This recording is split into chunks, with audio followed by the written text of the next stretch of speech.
আজকে সকালবেলায় আমি ক্যাজুয়ালি বাজারে এসেছিলাম, মানে এমনি এসে একটা লটারির দোকানের পাশে বসেছিলাম। এটা 50 সেন্ট টিকিট। আমার লটারি কাটার কোনো ইচ্ছা ছিল না, তো উনি আমাকে বলল যে ভাই এই লটারিটা নাও। তো আমি বললাম ঠিক আছে, যখন সাজছে অনেক শুনেছি অনেকের মুখে যে এই লটারি সেধেছিল লটারিওয়ালা, ইস নিইনি সেই টিকিটটাই হয়েছিল, ঠিক আছে। তো সেই মনে করে আমি নিয়েছিলাম টিকিটটা। এইবার টিকিটটা নেওয়ার পর আমার মনে হলো যে আপনাদের সাথে একটু শেয়ার করি। এটা হচ্ছে 50 সেন্ট টিকিট, তাই আপনাদের সাথে শেয়ার করছি। আপনার নাম্বারটা ভালো করে দেখে রাখুন। আমি কাউকে বলবো না যে একটুখানি আশীর্বাদ করেন বা একটুখানি দোয়া করেন যাতে টিকিটটায় প্রাইজ হয়। আমি এই কারণেই করছি, এই টিকিটটায় যাতে কোনো রকম প্রাইজ না হয় আপনারা অভিশাপ করেন, হাই দেন, আপনারা যে যত রকম পারবেন, মানে খালি কুদৃষ্টি দেন যাতে টিকিটে কোনো রকম প্রাইজই না হয়।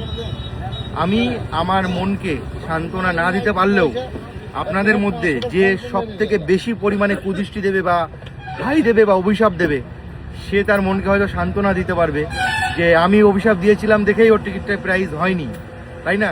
তো যাই হোক, আমি খুশি না হয়েও হয়তো আপনাদের মধ্যে কাউকে খুশি করতে পারবো। তো টিকিটটা দেখে রাখেন। আমি একটা কথাই বলবো সকলকে, কেউ আশীর্বাদ করবেন না বা দোয়া করবেন না যাতে প্রাইজ হয়। আমি চাই আপনারা অভিশাপ করেন। আমি দেখতে চাই কার অভিশাপ আশীর্বাদে বদলায়। আর যাই হোক, ভালো থাকবে সবাই। তো সকালবেলায় অনেক টাকার টিকিট কেটে ফেলেছি, টিকিটটার দাম অনেক, তো লস তো আমার হলোই। তো আপনাদের অভিশাপে ও কুদৃষ্টিতে যেন আরও বেশি করে লস হয়। ভালো থাকবেন সবাই।